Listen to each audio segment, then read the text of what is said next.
Uvaženi veleposlaniče Francuske republike, ekscelencijo Minije,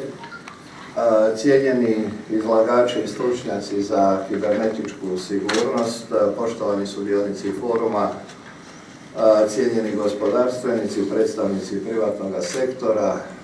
dame i gospodo, sve vas srdačno pozdravljam u ime predsjednika Vlade Republike Hrvatske, gospodina Andreja Plenkovića i svoje osobno.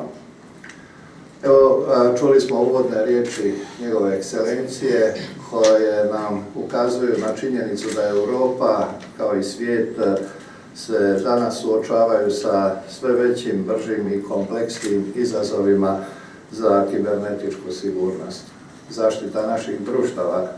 europskih vrijednosti i gospodarstva izazov je koji se stalno mijenja,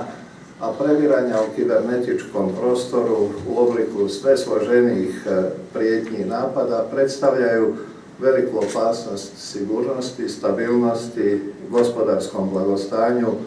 Europske unije, njenih država članica, privatnom sektoru, cjelokupnoj, rekao bih, široj zajednici i što je najvažnije građanima. Sve više postaje jasno da se isključivo adekvatnom zaštitom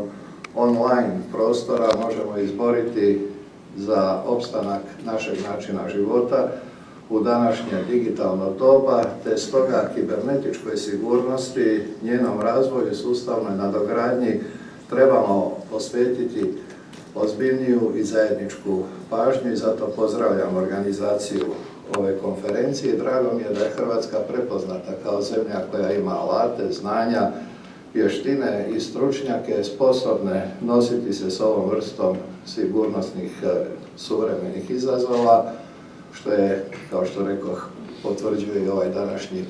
susret.